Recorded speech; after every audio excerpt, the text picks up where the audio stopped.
Despite all the effort that big tech seems to put into preventing the spread of misinformation online, there still seems to be a massive blind spot around revolutionary technology that doesn't actually make a whole lot of sense if you just think about it logically. Solar roadways might have been the worst examples of this that I've ever seen in my lifetime, and if you haven't heard about the Solar Roadways project, basically the idea was that a company wanted to put literal freaking solar panels in the roadways that cars and trucks drive over, and it's supposed to be a super awesome way to generate a whole bunch of clean electricity without having to create these eyesores of like giant solar fields out in, well, fields in the desert or elsewhere, because there's so many roadways in the United States that if all of them were covered in solar panels, we could just create enough clean electricity to probably power the entire country, and it would be wicked awesome. Except for the fact that there's a very obvious materials issue with this approach. Cars and trucks cannot drive over solar panels without destroying them. And so you'd have to figure out a way to encase these solar panels in, I don't know, diamond or some other kind of material that is strong enough to withstand the daily beating of roadway traffic, but also clear enough to allow light to shine through and actually hit these solar cells and generate any of that electricity in the first place. And there's obviously a huge cost in paving all of America's roadways with diamonds. But even if that was feasible from an economics and availability of material standpoint, if you pave everything with diamonds that have amazing clarity, then the roadways will probably be too slick because, you know, if you ever held a polished diamond that you can see through pretty easily, it tends to be really smooth. And so a car or a truck would just go sliding all over the place, especially if it was wet. So then you have to go back and, I don't know, I guess sand over the diamond, you know, kind of make it rough so that the cars and trucks can get traction, and then that ruins their clarity. And there's 1,000 other issues with the solar roadways concept that should have been really obvious to everyone the moment that this project was on the drawing board. But despite that, the project still received a lot of crowdfunding, and it even received government funding because it sounded really cool, but it just wasn't feasible. Now, this video is not really about solar roadways. I just brought that up to show that this kind of blind excitement that people get with technology has existed in the past, and it will continue to exist in the future. But the real subject of this video is Julian Brown, aka NatureJab, aka the TikToker that figured out how to turn plastic waste into gasoline, which is more or less the title of the video that Muda made a few days ago, or I think almost a week ago now, which is really what inspired me to make this video about the subject. Now, I want to be really clear, this video is not me taking a jab at Muda for being wrong about something, okay? I mean, being wrong happens. I've been wrong about stuff. Probably any YouTuber who's made as many videos as me or him is going to be wrong about subjects at some point. But I do think that I have a little bit of knowledge about the subject of, I guess, fuel that maybe Muda may not have considered in his research for the video that he made, which is why I want to share my perspective on what Julian Brown is doing, and especially the rumors about the oil companies supposedly trying to silence him and discredit his research and stuff like that. So the idea makes a lot of sense on the surface, right? Plastic and fuel are both made from petroleum, and a real process does exist to convert waste plastic into fuel, so literally turning trash into treasure. And this sounds like something really amazing that would make big oil want to shut it down, until you just do a little bit of research into it and apply some common sense. By the way, I should probably explain my credentials here. I'm not a chemical engineer. I am not a petroleum engineer. I'm just a farmer who has taken apart some small engines, and I do my own preventative maintenance on my Toyota Tacoma. So by no means am I an expert in engines or fuel or any of that stuff, but I feel like I probably do understand it just a little bit more than the average person does. And also, I have invested thousands of dollars of my own money in various oil stocks, and like any good investor, I do a lot of research into what these companies actually do. What is their process? So again, I feel like I do know a little bit more than the average person, but I am by no means claiming to be an expert. So the first problem that I have with Julian's invention is that he didn't actually invent the process of turning waste plastic into fuel.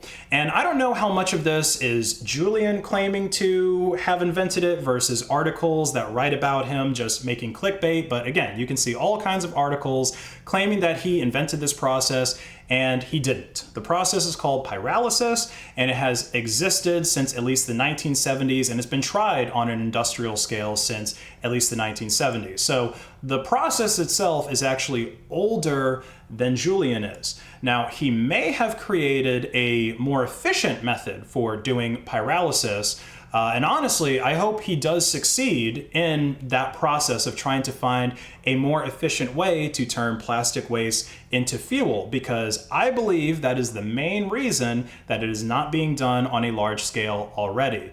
And this is one of the big points that Julian's critics actually make, and I feel like he hasn't really addressed it, at least not in the little bit of research that I've done into him and his process. I've seen multiple public forum debates that Julian has had, and there was one in particular I remember where he was taking questions from the crowd, right? Questions from the audience.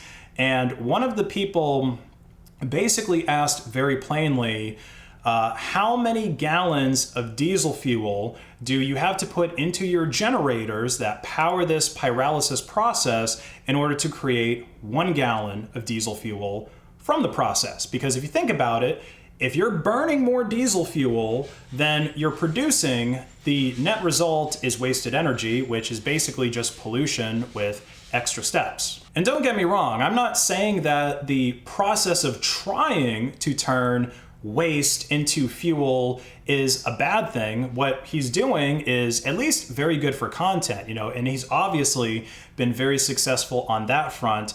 But there's a difference between making content that's entertaining to watch and maybe inspires people to work on this process as well, versus saying that you've created a viable solution for dealing with waste. Like if you look at Nile Red's channel, for example, there's several videos of him turning waste like plastic gloves into grape soda or styrofoam into candy. And again, this is great content, but the thing is, this process uses a ton of energy and probably also creates more pollution than just throwing that stuff away, which is why nobody does those conversions on an industrial scale, and is also why when Nile Red makes these videos, he doesn't claim in any serious manner that what he's doing is a solution for the plastic waste problem that we face as a planet.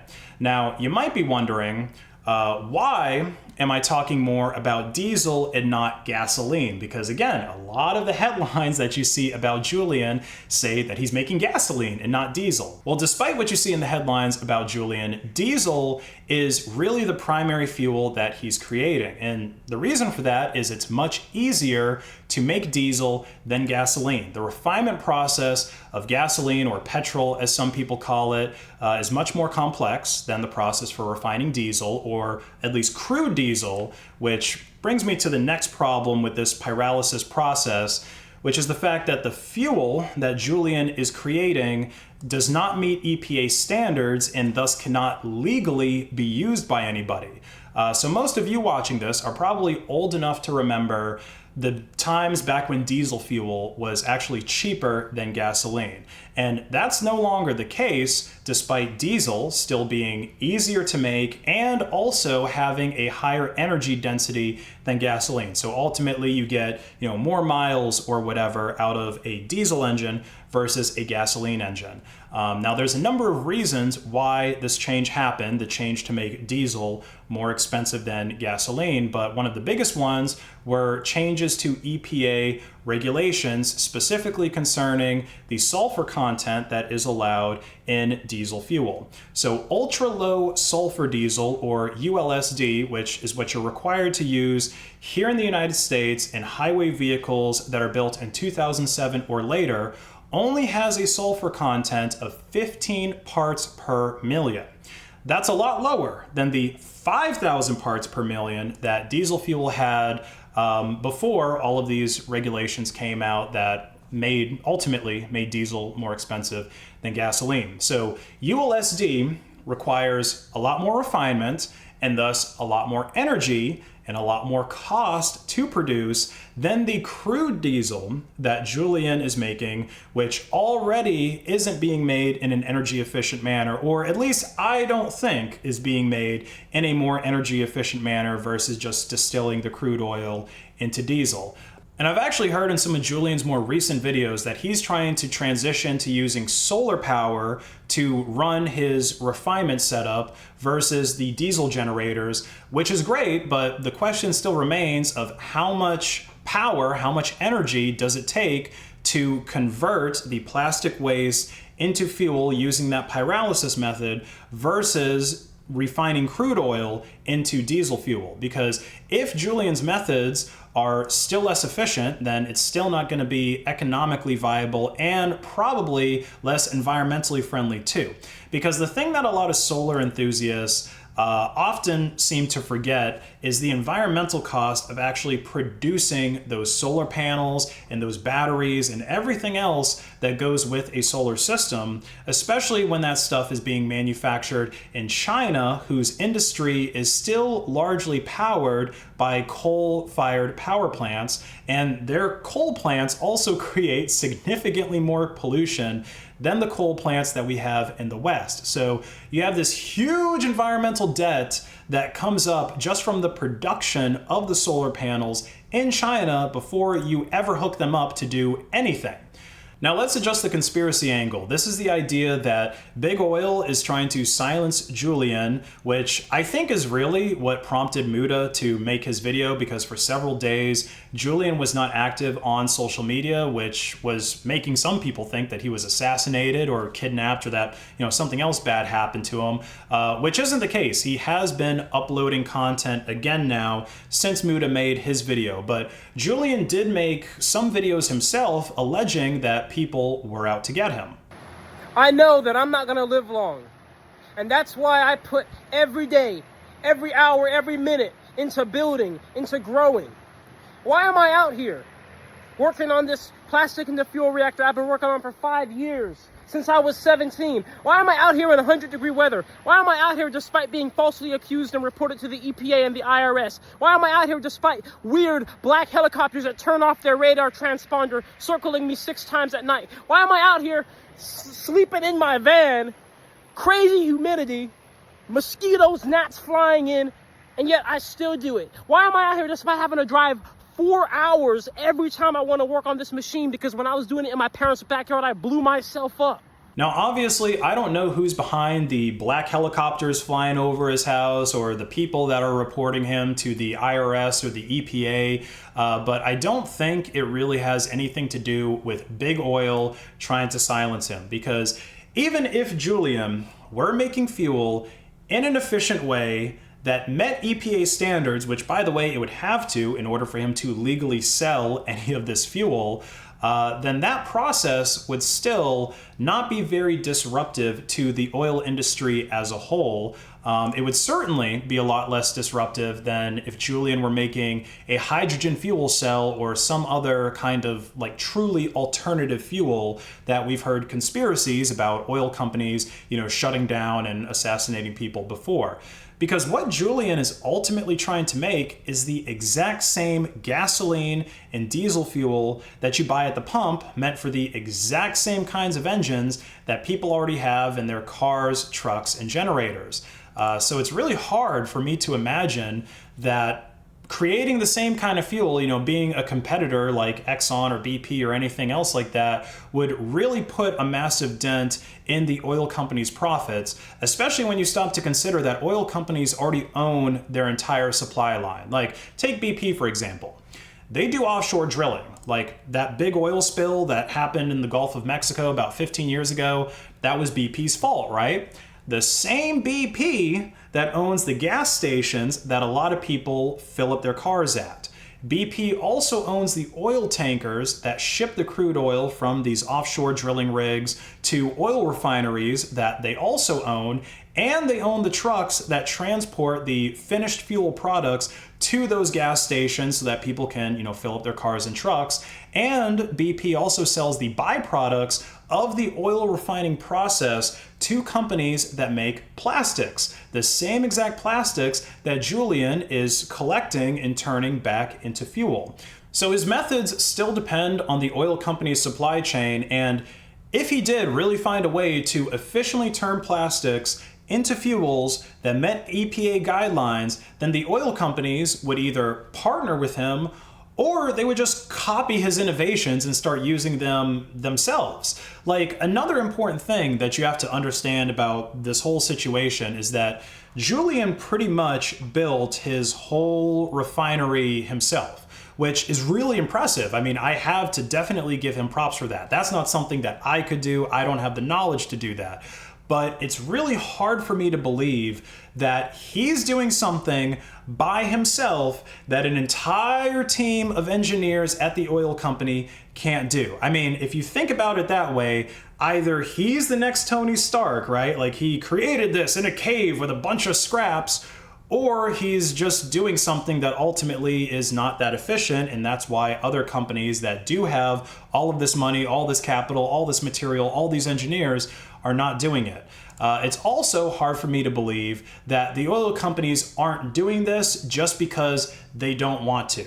Okay, if the process was economically viable, or hell, even if the process was just slightly more expensive than them refining crude oil into fuel, these companies would probably be able to make up for that margin with government subsidies. Because if they're able to turn waste plastic into something useful, then all of a sudden these oil companies would be able to call themselves recycling facilities, which would then get them all kinds of government grant money. It would probably lower their taxes, and it would also get them a lot of good publicity. Like, imagine how big it would be if oil executives held a press conference saying that they have found a solution to efficiently turn plastic waste into fuel, and they're sending their oil tankers out right now as they speak to go to that giant trash island that's in the Pacific, and they're going to start gathering that up, they're going to bring it back ashore, and they're going to start turning it into diesel fuel. If that actually happened, then I bet the biggest hippie, environmentally conscious person that you could think of would go right out to the dealership, buy themselves an F-250 Super Duty, and start rolling coal in their neighborhood just to slightly increase the demand for diesel fuel in order to accelerate that process of turning the trash island into something useful. So again, I'm not an expert on this subject, but I think a lot of data is missing from Julian's process, even just basic things like exactly how much energy is going into the system to create X liters of diesel or gasoline. And I think that that's a pretty basic thing that we should have before anybody says that this big innovation has been made and then start treating this guy like he's Tony Stark. And that's not me taking a jab at Julian either. I honestly wish him luck with his endeavor, but I think there's got to be a reason why you don't see oil companies or any other manufacturing company, any government even for that matter, using the same process that Julian is doing and making it more efficient just from the economy of scale by scaling it up to an industrial level. And I think the reason for why this isn't being done has to be better than just the oil companies are evil and they're involved in this grand conspiracy to prevent this fuel refining process from ever making it off the ground.